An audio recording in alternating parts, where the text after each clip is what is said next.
il est possible de commencer une nouvelle année de manière plus ou moins spectaculaire. Alors, il y en a qui se lancent dans les crêpes, ce qui est déjà tout à fait honorable. Il y en a qui se lancent dans des prévisions de ce qui nous attend avant la fin de l'année, ce qui est bien plus hasardeux. Mais il y a aussi celles et ceux qui fabriquent des engins et qui les lancent dans l'espace afin qu'ils rejoignent la Lune, par exemple, et atterrissent dessus.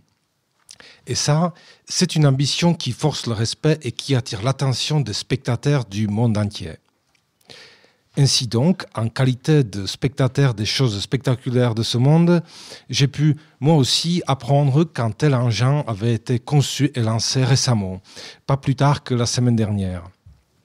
Une machine baptisée Peregrine, ou Pèlerin si vous voulez, portée par une fusée nommée Volcan, avec laquelle il a quitté notre planète dans l'idée d'atteindre la Lune et d'allunir, comme on dit dans le milieu, le 23 février. Naturellement, comme on pouvait s'y attendre, il n'est pas parti les mains vides. Les livraisons à destination de la Lune étant particulièrement rares, puisque la dernière fois du côté des Américains, c'était il y a plus de 50 ans avec Apollo 17, il fallait profiter de l'occasion. Alors, regardons un peu dans la valise qui pèse une centaine de kilos.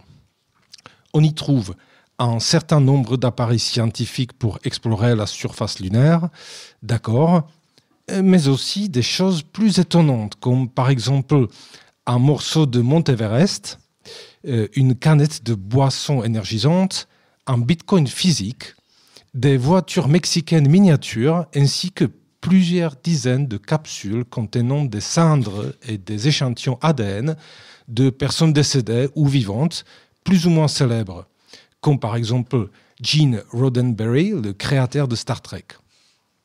Sans oublier la capsule contenant les cendres d'un chien qui s'appelait, attention, cela ne s'invente pas, Indica Noodle Fabiano. Vous vous en doutez, bien sûr, c'est du business.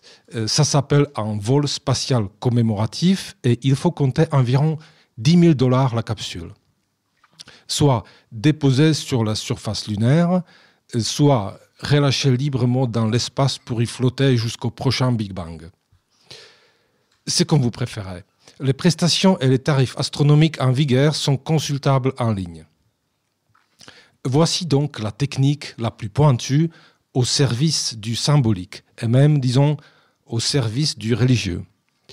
Se sentir enfin connecté à l'infini, parcourir quelques 390 000 km aux côtés d'une canette de soda énergisant, imaginer des traces de soi-même fouler la surface lunaire aux côtés d'une pièce de bitcoin. C'est tout un rêve. Et c'est un rêve d'une beauté qui ne se discute pas.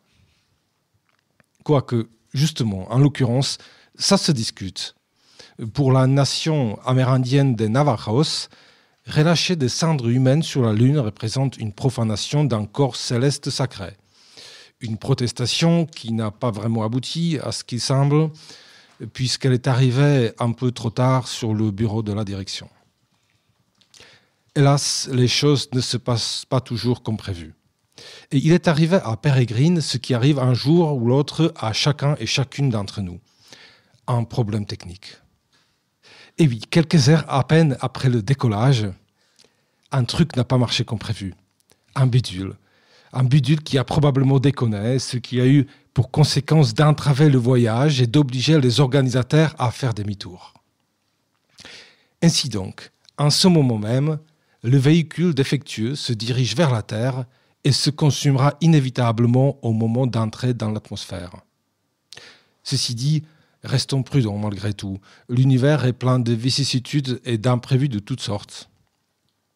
Quant aux clients qui ont déboursé $10 000 pour enfin quitter ou faire quitter la Terre, on peut comprendre la déception. D'un autre point de vue, ils pourraient également se considérer comme chanceux puisque, en payant un aller simple, ils ont bénéficié pour une fois et, faute de mieux, d'un billet retour offert.